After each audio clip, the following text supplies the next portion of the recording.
अब हम जानते हैं जो लोकल स्कूल थे, जो वहाँ के लोकल स्कूल थे, वहाँ का एजुकेशन सिस्टम कैसा था। मतलब वहाँ पर कैसे पढ़ाई हो रही थी, कैसे स्टूडेंट्स आ रहे थे। अभी हमने जान लिया कि लगभग हर पाठशाला के अंदर 20 से ज्यादा बच्चे थे नहीं। तो यहाँ पर जो एजुकेशन सिस्टम था, सबसे पहले आप देखेंगे वो कैसा था, फ्लेक्सिबल था। कि कोई फिक्स टाइमिंग वगैरह नहीं होती। फ्लेक्सिबल मतलब जिसका जैसा मन कर रहा है वैसे वो एजुकेशन, वैसे वो पाठशाला को चला रहा है। कुछ चीजें ऐसी है जो आज के स्कूलों से आपको वहां पर मिल जाएंगी। जैसे यहां पर क्या है, यहां पर कोई फिक्स्ड फी नहीं है, कोई भी पैसे आपसे लिए नहीं जाते, कोई प्रिंटेड बुक्स नहीं थी, कोई सेपरेट स्कूल की बिल्डिंग नहीं थी, कोई बेंचेस नहीं थे, कोई चेयर नहीं थी, कोई ब्लैक बोर्ड नहीं था, कोई सेपरेट क्लास का कोई भी सिस्टम नहीं था, कोई भी अटेंडेंस नहीं होती थी, कोई भी रोल कॉल रजिस्टर नहीं था, कोई एग्जामिनेशन होने का कोई भी पैटर्न नहीं था, और कोई भी रेगुलर टाइम टेबल नहीं था। जो गुरु को सब्जेक्ट लेना है, जो गुरु थे, टीचर थे, वो उस दिन उस सब्जेक्ट को ले लेते। तो मतलब बिल्कुल अलग था। आज के टाइम के जो स्कूल है और जो उस टाइम की पाठशाला थी, इन दोनों में बहुत ही फर्क है। एक तो फ्लेक्सिबल सिस्टम है। फ्लेक्सिबल क्यों है? क्योंकि कोई फिक्स्ड फीस नहीं है। अगर आपके पास पैसे हैं तो आप दीजिए, नहीं है तो मत दीजिए। साथ ही साथ कोई भी बुक नहीं है जिससे आप पढ़ सके। साथ ही साथ कोई सेपरेट स्कूल की बिल्डिंग नहीं है, ना तो बेंच है, ना तो चेयर्स है, ना ब्लैक बोर्ड है, ना कोई सेपरेट क्लासेस है, ना तो अटेंडेंस होती है। अटेंडेंस को यहां बोला गया है रोल कॉल रजिस्टर्स है, ना ही एग्जाम होते हैं, और कोई रेगुलर टाइम टेबल नहीं है। यहाँ की कुछ जगह ऐसी थी बेटा, जहां पर जो क्लास हो रही थी वो कहां पर होती थी, वो बैनियन ट्री के नीचे होती थी। और कुछ जगह पे जो क्लासेस होती थी वो गांव के एक शॉप के किनारे पे होती थी, और कहीं जगह पे मंदिरों में क्लास ले लेते थे, या गुरु के घर पे ही क्लास हो जाती थी, गुरु के घर पे ही क्लास हो जाती थी। देन नेक्स्ट देखते हैं, जो फीस का सिस्टम था वो कैसे था। फीस का सिस्टम डिपेंड करता था पेरेंट्स की इनकम कितनी है।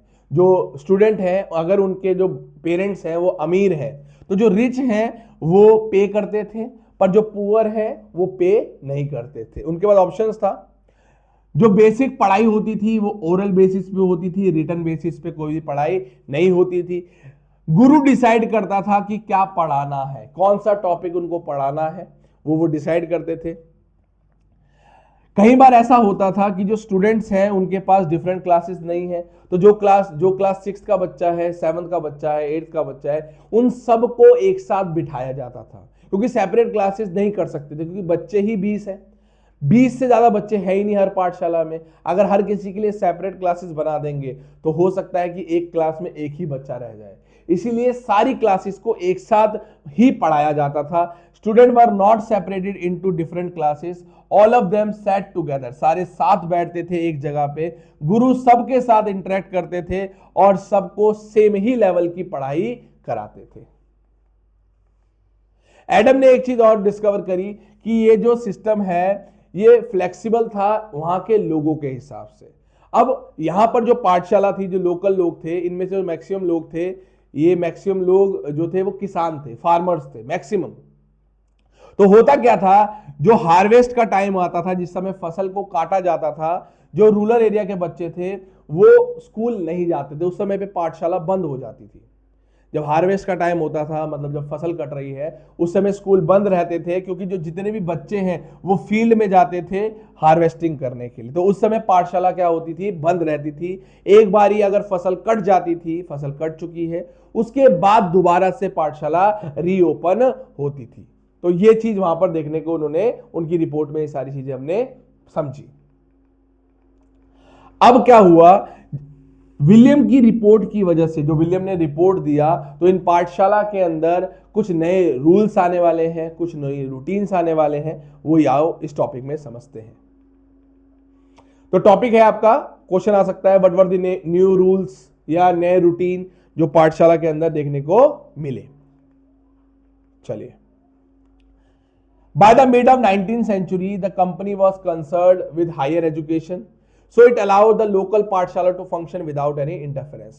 19th सेंचुरी के मिड तक उनका जो कंपनी ईस्ट इंडिया कंपनी थी, उनका मेन मोटिव था जो टाउन में जो शहरों के अंदर एजुकेशन हो रही थी उनसे ही उनका लेना देना था। इसलिए उन्होंने लोकल पाठशाला को जैसे चल रही थी वैसे चलने दिया, बिना किसी इंटरफेरेंस के। उन्होंने कुछ भी जैसा चल रहा है, कोई फीस नहीं है, उनको चलने दिया। पर क्या होता है, 1854 के बाद कंपनी ने डिसाइड किया कि ये जो वर्नाकुलर एजुकेशन सिस्टम है, ये जो गांव का एजुकेशन सिस्टम है, इसको भी बदला जाए, इसको भी इंप्रूव किया जाए। इसीलिए इन्होंने एक नया सिस्टम और कुछ नए रूटीन्स को और कुछ नए रूल्स को इंट्रोड्यूस किया इन स्कूलों के अंदर, ताकि यहां पर जो लेवल ऑफ एजुकेशन है इसको भी इंप्रूव किया जाए। अब शहरों में इंप्रूवमेंट हो गई है, तो अब गांव की बारी थी। अब गांव में भी क्या करेंगे, ये जो वर्नाकुलर एजुकेशन सिस्टम है इसको भी थोड़ा सा इंप्रूव किया जाए। इसके लिए कुछ नए रूटीन्स बनाए गए, कुछ नए रूल्स बनाए गए, ताकि यहां पर जो एजुकेशन सिस्टम है उसको भी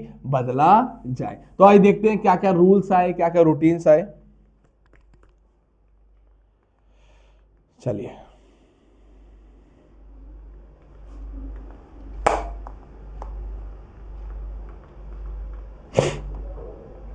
चलो देखते हैं क्या हुआ।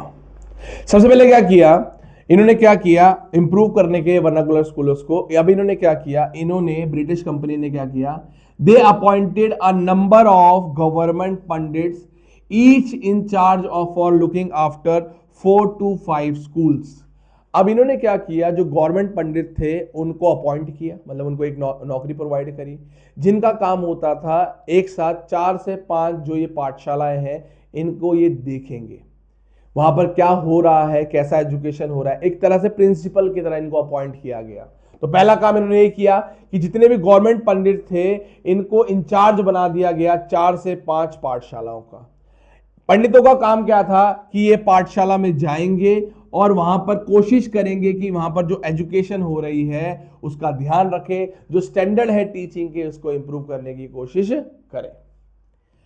Each Guru was asked to submit, जो गुरु थे, अब गुरु के लिए क्या किया गया, हर गुरु को बोला गया कि उनको सबमिट करना है अपना periodic report and take classes according to the regular time table. अभी तक कोई टाइम टेबल नहीं था, बताया गया कि जितने भी गुरु हैं, जितने भी टीचर्स हैं, उन सबको एक पीरियोडिक रिपोर्ट देनी पड़ेगी कि पूरे हफ्ते वो क्या पढ़ाने वाले हैं, और उनको उसी रिपोर्ट के अकॉर्डिंगली, उसी टाइम टेबल के अकॉर्डिंगली बच्चों को पढ़ाना पड़ेगा। अभी तक उनका जो मन कर रहा था वो पढ़ाते थे, पर नहीं, अब इंट्रोड्यूस कर दिया कि आपको डेली हफ्ते के स्टार्टिंग में आपको क्या कर देना है, एक पीरियोडिक टेबल दे देना है, पीरियोडिक टाइम टेबल बता देना है, और उसी के अकॉर्डिंगली क्या करना है, आपको बच्चों को पढ़ाना है। अब जो पढ़ाई हो रही थी वो हो रही थी बेस्ड ऑन टेक्स्ट बुक्स। अब अभी तक बुक थी नहीं, अब जो पढ़ाई हो रही है वो किस पे हो रही है, बेसिक टेक्स्ट बुक्स आ गई हैं, और टेक्स्ट बुक के बेसिस पे ही क्या कराया जा रहा है, पढ़ाई कराया जा रहा है। और साथ ही साथ एक नया रूल बनाया गया कि हर जब हम आपको सिखा देंगे तो हर साल के एंड में आपसे क्या लिया जाएगा, एग्जामिनेशन होगी। एग्जामिनेशन कंपलसरी कर दी कि जो भी लर्निंग बच्चे सीखेंगे उसको हम टेस्ट करेंगे through the system of annual examination. अब और क्या क्या चीजें इन्होंने चेंज करी, अब एक रूल आ गया कि हर स्टूडेंट को रेगुलर फीस देनी है, फीस भी रेगुलर देनी पड़ेगी। अभी तक कोई फिक्स फी नहीं थी, जो अमीर थे वो पे कर रहे थे, जो गरीब थे वो पे नहीं कर रहे थे। पर ऐसा रूल आ गया कि हर स्टूडेंट को डेली फीस देनी पड़ेगी, साथ ही साथ रेगुलर क्लासेस को भी अटेंड करना पड़ेगा, और हर बच्चे की सीट को हर बच्चे की सीट को क्या कर दिया, फिक्स्ड कर दिया। अब सीटें भी सबकी क्या कर दी, फिक्स कर दी। अब इससे दोनों को इंपैक्ट पड़ा, जो गुरु थे जो अभी तक बिन टाइम टेबल के पढ़ा रहे थे, जो मन कर रहा था वो पढ़ा रहे थे, उनके ऊपर भी पाबंदियां लगा दी कि उनको एक टाइम टेबल फॉलो करना पड़ेगा। जो बच्चे थे जो हार्वेस्ट के समय नहीं आते थे, फीस नहीं देते थे, अब उनके लिए भी एक रूल बना दिया गया कि हर बच्चे को फीस देना कंपलसरी हो गया, और क्लास डेली आना है। अब उनको हार्वेस्ट के टाइम पे भी क्लास आना पड़ेगा, कि इस सिस्टम से दोनों को इफेक्ट किया, दोनों को इफेक्ट हुआ, चाहे वो टीचर की बात कर लें, गुरुज की बात कर लें, या बच्चों की, दोनों को इनसे क्या हुआ, इंपैक्ट पड़ा। अब वो देखते हैं इंपैक्ट कैसे पड़ा। इंपैक्ट कैसे पड़ा, पाठशाला which accept the new rules were supported through the government. जो पाठशालाएं ये नए कानून को मान रही थी उनको ब्रिटिश गवर्नमेंट मदद कर रही थी इन फॉर्म ऑफ पैसे, उनको पैसे दिए जा रहे थे, उनको फंड ग्रांट्स दिए जा रहे थे। Those who were unwilling to work within the new system receive no government support. पर जिन्होंने रिजेक्ट किया कि वो एक नए ऑर्डर के साथ काम नहीं करेंगे, उनको गवर्नमेंट ने कोई भी सपोर्ट नहीं दी। तो देखो ये लालच दे रहे हैं, अगर आप हमारे रूल्स को फॉलो करेंगे, अगर रूल्स को फॉलो करोगे, रूल्स को समझोगे, रूल्स के अंदर आओगे, तो क्या होगा, हम आपको पैसे देंगे, आपको एक अच्छा स्कूल बनाने में मदद करेंगे। तो जो लोग फॉलो कर रहे थे, जो उनके सारे रूल्स जो अभी मैंने बताए उनको फॉलो करेंगे, तो उनको गवर्नमेंट सपोर्ट करेगी, और जो नहीं फॉलो करेंगे उनको गवर्नमेंट सपोर्ट नहीं करेंगे। अब होता क्या है, धीरे धीरे guru who wanted to retain their independence found it difficult to compete with the government aids and regulated पाठशालास। अब गुरुओं के लिए दिक्कत होने लगी, क्योंकि अभी तक वो कोई फिक्स टाइम टेबल नहीं था, उनको जो पढ़ाना होता था वो पढ़ा देते थे। पर अब क्या रूल आ गया कि उनको डेली पढ़ाना है और नया नया सब्जेक्ट पढ़ाना है, तो उनके लिए थोड़ा सा मुश्किल हो गया, उनके लिए थोड़ा सा मुश्किल हो गया। The new rules and routine had another consequences. In the earlier system, children from poor peasants family had been unable to go to पाठशाला।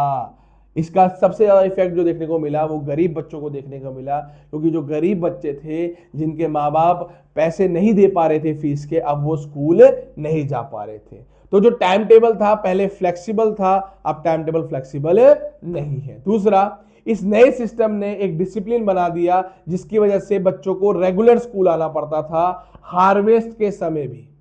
पर जो पुअर फैमिली है उनको हार्वेस्ट के समय फील्ड में बच्चों की जरूरत थी, अब हार्वेस्ट के समय बच्चे नहीं आ पा रहे, तो इस रीजन से भी वो पाठशाला नहीं जा पा रहे। तो ये देखा गया जो बच्चे नहीं आ रहे थे उनको डिक्लेयर कर दिया गया कि उनको स्कूल से निकाल दिया जाए। जो फीस नहीं दे पा रहे थे उनके लिए भी सेम पॉलिसी थी कि ये रेगुलर स्कूल नहीं आ पा रहे क्योंकि ये सीखना नहीं चाहते हैं। तो इससे अच्छा अगर ये सीखना नहीं चाहते हैं तो इनको स्कूल से निकाल दिया जाए, इनको एजुकेशन देने की कोई भी जरूरत नहीं है, जो कि एक गलत बात थी। उनका रीजन कुछ और था, हो सकता है वो फीस ना देने के कारण ना आ पा रहे हो सकता है वो हार्वेस्ट के समय जब घर को जरूरत है वो नहीं आ पा रहे थे। पर उनको कंसीडर क्या कर दिया गया, उनको ये कंसीडर कर दिया lack of desire to learn, वो सीखना नहीं चाहते हैं। तो ये था एजुकेशन सिस्टम, ये है आपका एजुकेशन सिस्टम। और कॉमर्स का क्या हुआ वो सारा हमने इस वीडियो में देख लिया।